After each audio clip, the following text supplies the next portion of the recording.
Hey there, welcome to episode 5 of the Quaggling Sand audio program. I'm your host, as always, Dan Hugo.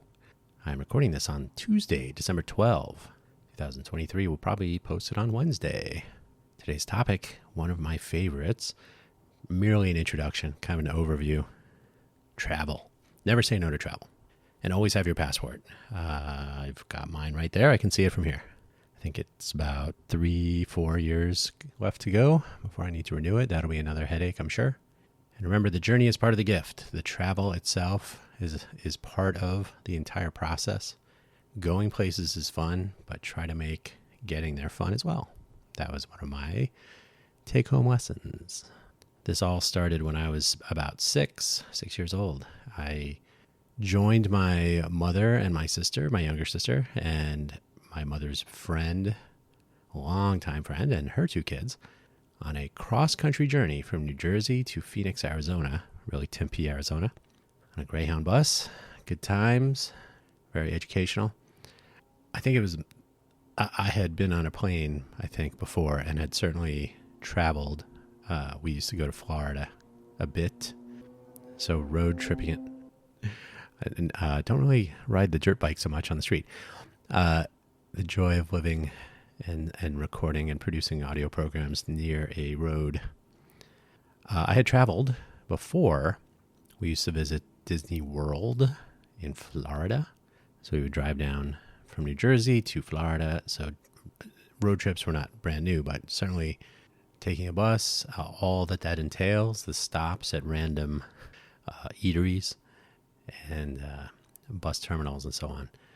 Very educational, but a good way to start to learn that travel is always an adventure. Sometimes one that you wished would have gone better, but that's how that goes.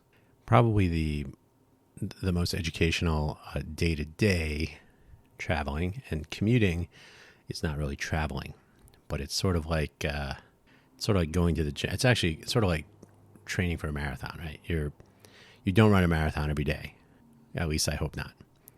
So commuter train, when I lived in the Bay Area, I lived mostly in Sunnyvale, I think with no exceptions. I lived in Sunnyvale the entire many years I was in the Bay Area. There was a time when I lived very near, in fact, the longest stretch of my time in Silicon Valley.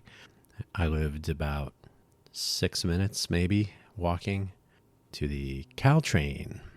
Now, I had taken BART a couple of times, but BART may someday reach the South Bay, south of Fremont. I think they did put an extension in. But where I lived, the back fence of the property that I was on was the easement fence for the Caltrain train tracks. By the way, that very track, which was also used for cargo trains, so every once in a while at odd hours, there would be a very heavy rail train rolling through there. But that was also where an initial high-speed rail project was going to run. I'll get into that a tiny bit here. That's probably something to talk about in the context of this high-speed LA to Las Vegas and back high-speed rail route. But the high-speed rail route was supposed to be a very fast way to get from San Francisco to Los Angeles. They would extend it apparently to Sacramento, and then who knows where after LA. And so that first segment, so they really wanted to have a stop in San Francisco, a stop in, where is the mall? The airport. There's like a BART interface, and I'm totally spacing on the name of it, but there's a stop where you can jump off, get BART to the airport, and then go to the East Bay. So the Caltrain BART interface is somewhere in, I'm totally spacing on the name. Anyway, so, and that was totally functional. So, okay, high-speed rail, San Francisco to this stop, probably what, 5-10 minutes. And then the real journey begins all the way to, not all the way to LA, because each city along the route was like, hey, you have to stop here too. You have to stop here too. Suddenly it became a commuter train until you get to Diridon. Hey, I remembered that one. In San Jose. And then you can be a high-speed rail. So that kind of got, and then plus the numbers were not really believable. I went to some community outreach meetings from the company that was pushing this.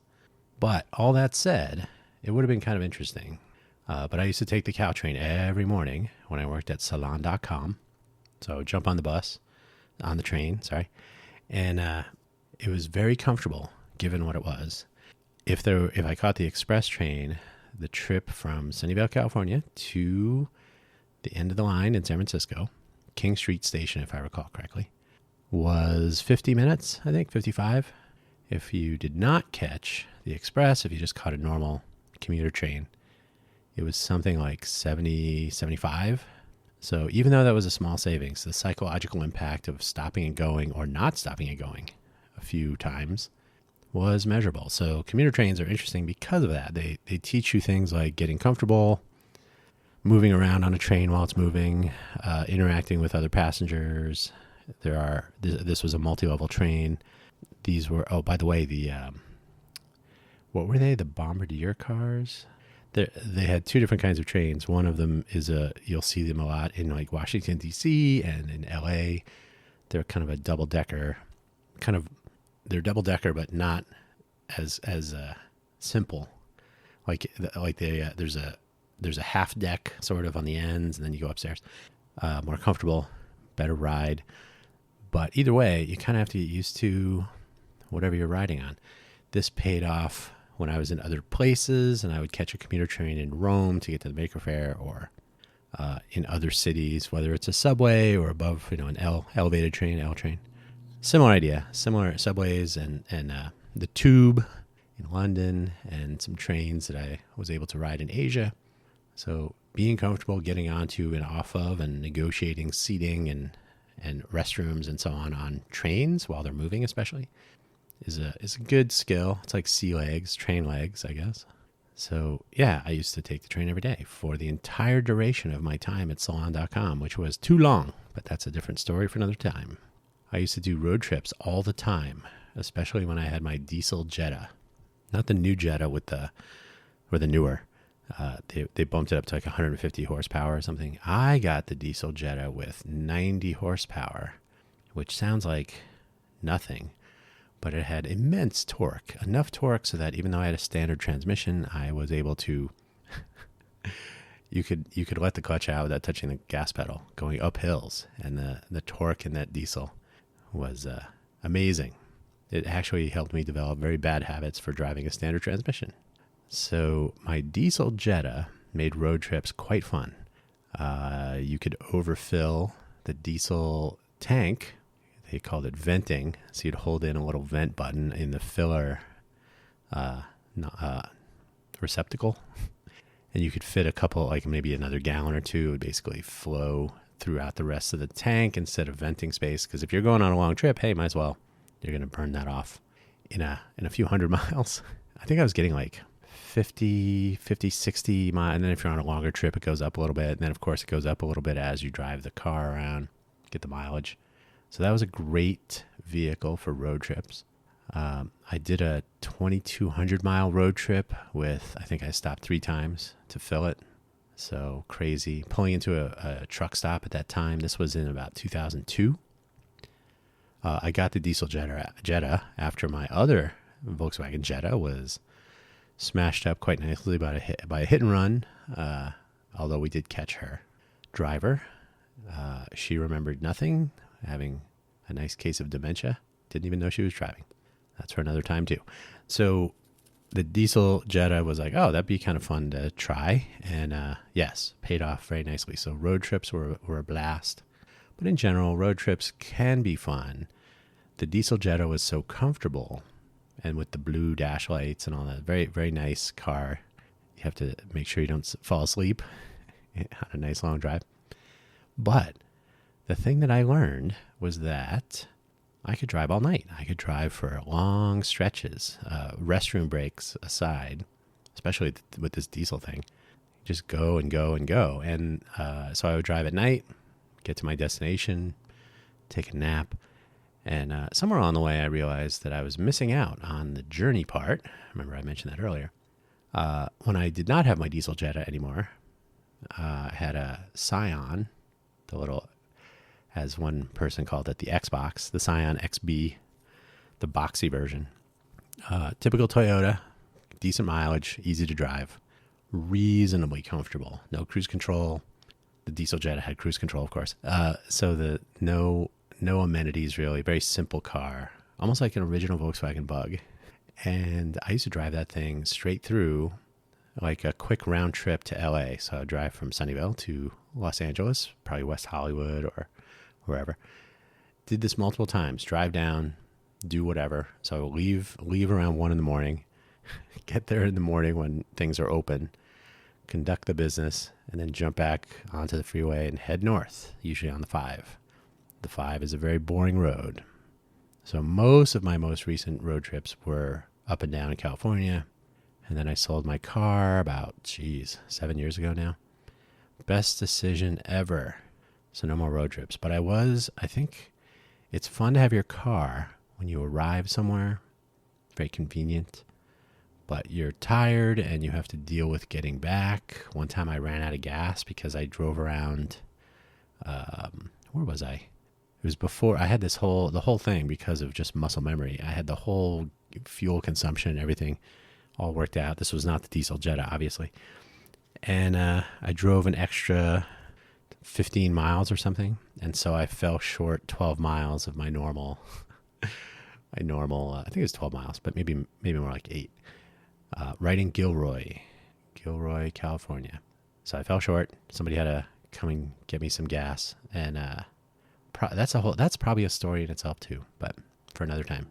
So it's great. You have your car, very convenient. You can come and go as you please, but you do miss out on the trip itself.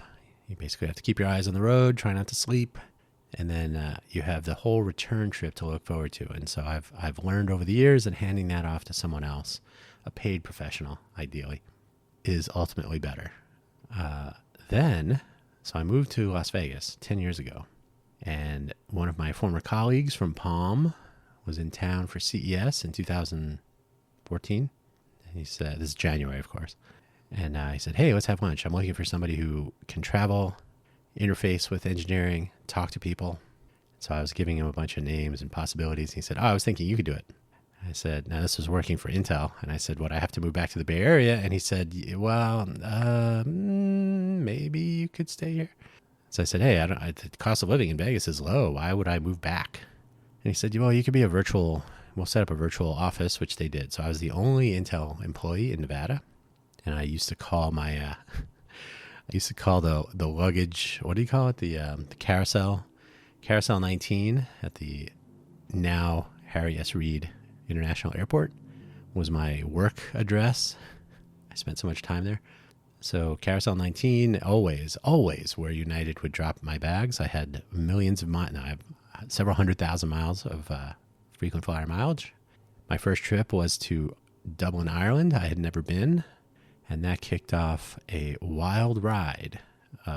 More than 100 airplanes each year, 100,000 plus miles each year. Frequent flyer, premier status. This was before they had their next level up, which I think they call the Polaris or something silly. I learned a couple things. The actual travel and the adventures, those are definitely good for other episodes. But I did learn that you see those people in the premier status or in the lounges, or now if they flaunt it, that's on them. But I will tell you, if you are, and I was traveling for work. I was not leisurely wandering the globe. So traveling for work, usually I was traveling to hackathons. That was my most frequent journey. So I would leave Vegas on a Thursday, get to the destination wherever the hackathon was on a Friday. We would get whatever set up. Usually the hackathon would start Friday afternoon sometime, evening, Saturday all day, Sunday, ending, Sunday night, wrapped up, try to get out Monday morning, or stay till Monday afternoon if possible, because air traffic on Fridays and Mondays in Vegas is more. So yeah, every weekend. So my weekends were typically like all-nighters, staying awake far too many hours, working on hackathon projects with hackathon participants. That was the part of my job. There were other fun parts too. All of it was an adventure. If you ever, like I said, never say no to travel. If you ever have the opportunity, say yes.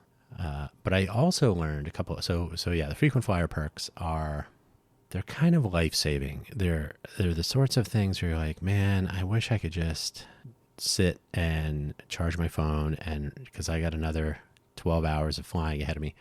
So the ability to hang out in the lounge, plug in your phone, grab a snack, it's just part of a longer journey. But when it's conflated with normal travel, and I do mean that, normal travel. If you're just flying home or flying to visit a friend, or maybe you even have domestic business travel, I'm talking more international, of course, longer flights. So if you're on a 5 hour, or you have a connection, so you're on a 2 hour and then another 3 or 4 hour, whatever it is, those are a little bit easier, and they don't give you the perks. Maybe you're a premier, or whatever equivalent status is. But if you fly a lot, it's a little bit grueling sometimes, and it's nice to be able to just chill. It's nice to be able to board the plane and know that your carry-on is not going to get moved into the luggage thing because you got to catch another connection, and you really kind of need your stuff. Sometimes it was work stuff, right?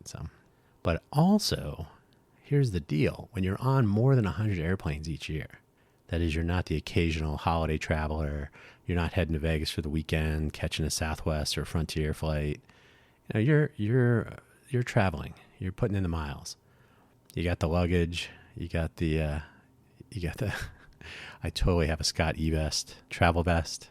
Totally saves your life, man. Having everything on you like that, like your charger and your batteries and your notes and your passport and your pen, and everything is right there with all those pockets. Love it. I'll put a link to that. I haven't even mentioned the links. I'll get to that. Yeah. So you learn a whole lot of things about traveling, and suddenly missing a flight, delay, and these will happen, 100 plus flights. You're going to miss a flight. You're going to have a delay. You're going to have a flight cancellation. You're going to have luggage handling issues. Your bag is not going to be on the right flight. It's going to be somewhere else. They're going to have to bring it to your hotel or your home or wherever.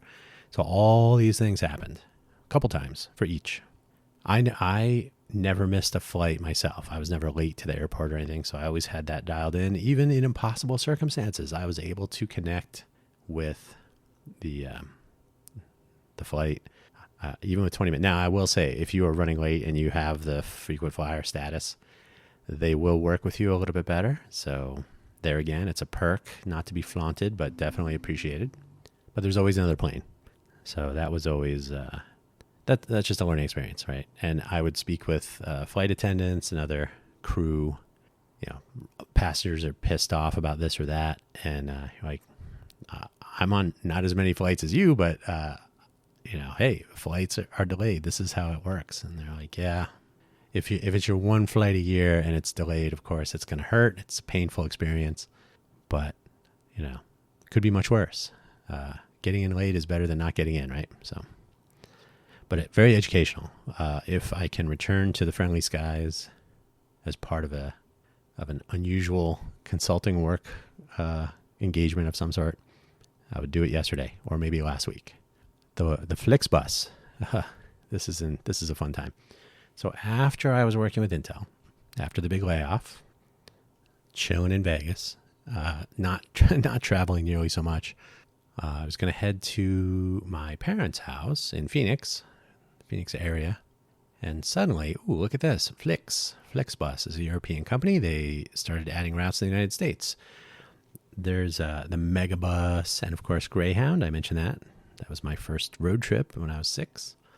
So the thought of taking a bus on a short trip was like, that's doable.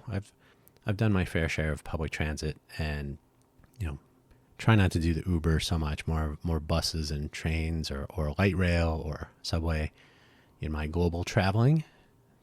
And I will tell you, when you do that, by the way, you kind of have to be more in tune with what's happening. So you know where the stops are, you know what the schedules are, you know how to pay the fare, and it just forces you to become a little bit more familiar with where you are. So that's like a side benefit, I think. So I was always public transit whenever possible. So the Flixbus comes to town, 99 cents promotional routing to many places. So 99 cents to Vegas, from Vegas to Phoenix and back, plus a $2 ticket fee, I guess.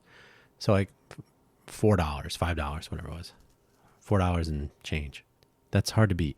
99-cent bus ride for, at the time they were not doing they had more stops, or it was a little bit more grueling. So maybe 6 hours, maybe 7. and the stop was at the airport, which was convenient but also not convenient. And but hey, 99 cents. So I did that several times, and it was a combination of getting to the airport, taking the light rail to closer to where my parents live, jumping on a bus. I used to take the bus to school every morning, city bus. That I did. Talked about that in my school episode previously. So all these things, I'm super familiar at this point. The notion, even though, of course, my mom's like, I hate to see you say, hey, I do this all the time. The ability to get around wherever you are is, I don't know if it's a lost art. Maybe we're too reliant on Uber and Lyft and Halo and whatever other services are out there. But being familiar with the mobile tools, which make it vastly easier, the ability to buy a bus pass with a card of some sort, a credit card, debit card, whatever. So you don't have to go finding change. Exact change especially is a killer. So if you can jump on a public transit vehicle and get to a place, by the way, if you're in Vegas and you jump on the Deuce, which is the double-decker bus that runs up and down the strip all day, it doesn't even have a schedule, just runs whenever. You'll have 2 or 3 of them stacked up at a stop, loading up passengers more than they can fit. They charge the tourist rate, which is $5 for 2 hours and $8 for 24, I think. And if you live here, you know you can get a $5 24-hour pass, and it works on that just fine. So that's a little Easter egg. But yeah, you can run all day for $5.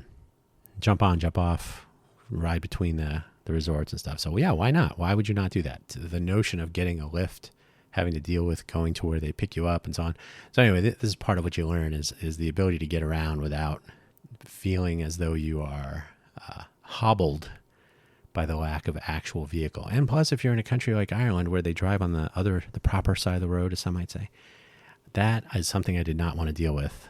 I mean, who wants to be causing collisions and worse while visiting another country? So I was happy to take the Dublin bus, a coach, Dublin coach, I think it was, to Cork or to Limerick for €10. How can you beat that? You jump on a nice bus, and you're there. Bam. Took the train from Cork to Dublin, also very nice. So yeah, these are very nice rides. There's no real need to deal with airports and travel security and x-rays and all that. Just get on a bus and a couple of hours of reading or listening to music or an iPod experience, podcast, or another audio program. Yeah, it's quite all right. So the Flixbus was at 99 cents. It was a steal, and I made several trips back and forth between Las Vegas and Phoenix. Totally doable, although their bus schedules were also in the evening. So you'd leave at night, drive through the night. Ideally, the driver was not going to fall asleep. That can happen. Not too often, but it could happen. So those were not as fun, and the Flixbus is not what you would call a sleeper car. So I'm not a fan of that. But they have, at the time, I would not say that the Flixbus was great. For 99 cents, it was very reasonable. It was not keeping up with its European counterpart. So as far as quality of ride and so on, I would not have recommended it 5 years ago. No, 4 years ago. My first ride was in 2019 sometime. So yeah, say 4 years ago. However, they have improved, which is good because now I did actually take a Flixbus to and from Phoenix for before Thanksgiving. We don't trouble ourselves with calendars. So headed to Phoenix, hadn't been there in a while. $40 each way. I think $39 plus the couple bucks for the ticket. So it was like $82, something like that. You can throw a bag in the cargo bay. You can carry something on. They have actual dimensions now, so people don't get away with bringing on a small house when they board. But you don't have to pay the Frontier Airlines per ounce fees for extra. Like, oh, you're bringing a toothbrush? Uh-oh. So I'm not a fan of Frontier. Plus, once you've been a major putting in the miles in the air, like Southwest and Frontier, and those are like, just awful. I don't mean to be a snob, but they're just awful. So if you're going to ride a bus, it might as well be on the ground where it's safe, not a 737 MAX, some other disaster in the sky. So, and plus I had a bad experience with some passengers, and Southwest did nothing about it. So screw them. Anyway, so the FlixBus today, they have probably better relations and better service from the people that they lease the buses from, or whoever they do their service here, because Flix is actually a European company. They show up on time. They have an app on your phone with the real-time location of the vehicles. It actually works. They had that a while ago, but it didn't really work so well. Drivers are nice. The routes to Phoenix from Vegas are during the day now. One of the stops in the Phoenix area is a long walking distance from where my parents live. So suddenly very convenient, more convenient than negotiating 2 airports on either end, plus dealing with getting to the airport and possible late flights, and holiday travel is that much worse. So I actually had a pleasant experience both ways. Would I recommend that you take a FlixBus somewhere? Would I take a FlixBus across the country? Probably not. Would I take a train across the country? The Amtrak collection of long distance rides? Probably. In fact, that's on the wish list, which we are going to end with today. My wish list for cross country or extended travel. Yeah, I would like to fly. I would like to fly to different places. It's been a while. I miss it. However, I would very much, and this has been a while that I've been talking about this for years. The Zephyr, there's a stop for Amtrak in Emeryville, California, which I used to live right there. We could jump on the Caltrain to BART, get over there, jump on the train, and be gone. That was always one of the plans. So the Amtrak Zephyr, I would like to catch the whole thing though. So wherever it stops in the California side, and then go all the way through to Chicago, and then catch the next leg to, is it Grand Central or Penn? I can't remember. I have a link in the links for the Amtrak Zephyr. It has a nice view of the coast, and then you cut across to Chicago. So from what I understand, it's a little bit more boring. It's kind of the middle America. Probably be more fun if you got off the train and did some exploring. But if I were to go to New York, I would definitely consider, or East Coast somewhere, I would definitely consider jumping on Zephyr and then on to whichever one of those stations. So that's on the list. But as well, a long time ago, I happened upon this article from Derek Lowe, also in the links. He posted a lot of pictures about his Trans-Siberia train journey and all the various complications of traveling that far across different gauges of train tracks and different cuisines, different customs, different people getting on and off along the way. Totally fascinating. So he's got on his personal website, I originally found it somewhere else, and I think he has a similar version of it posted on Medium. So you can start his website with full credit to the photography and journey notes of something that really made me think, like, wow, that would be interesting. And once you become a world traveler, even though I have only just begun, I've done nothing. I've been to Dubai, I've been to Thailand, I've been to Japan. Have I been to South America? No. Have I been to Australia? No. Have I been to, never been to Vietnam, never been to India?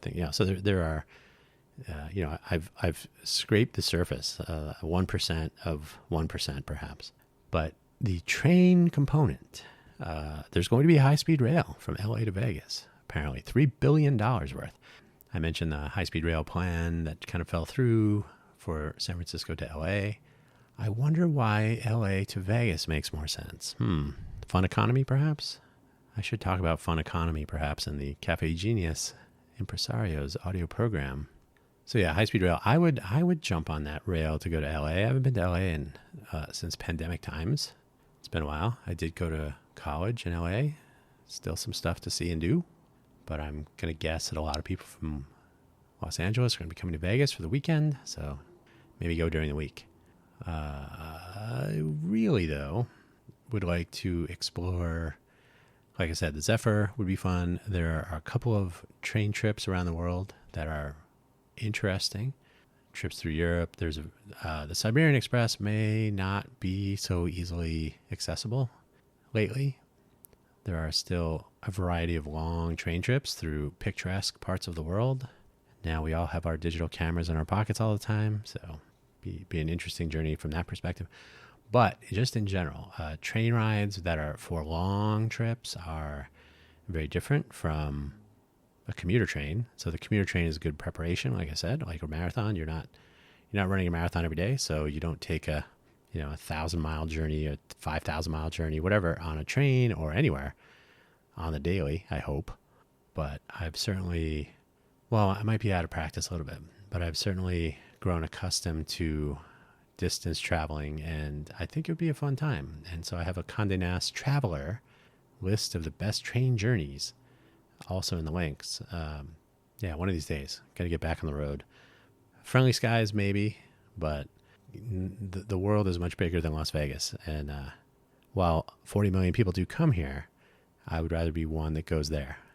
So all that said, as usual, in my links, I have my Buy Me a Coffee link.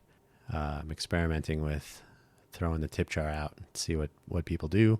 So buymeacoffee.com/Dan Hugo, DANHUGO.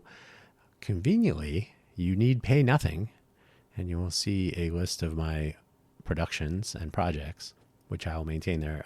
Personal blog and other things are about to make a return as I deprecate legacy social media. I've had enough of LinkedIn. I've had enough of Instagram. I've had enough of Twitter.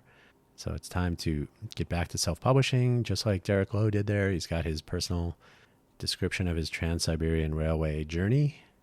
It's his. He doesn't have to worry about whether the site is renamed or who's on it or what trials and tribulations are necessary. It's his presence is his to control and move and curate and so on himself. So I'm definitely returning. The pendulum is swinging the other way. I've been on the internet for a long time.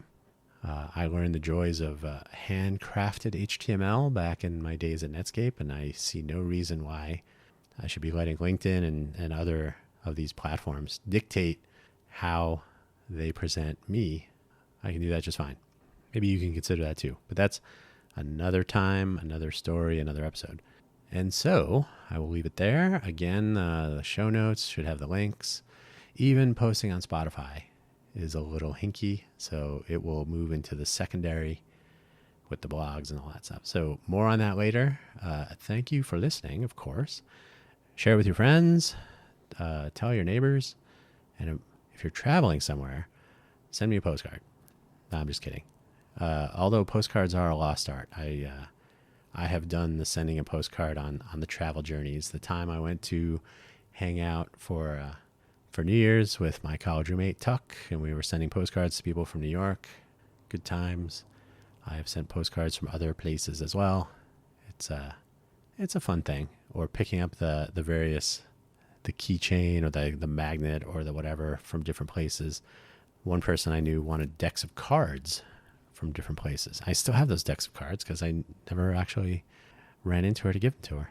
Crazy. Anyway, thank you for listening, and we'll talk to you next time.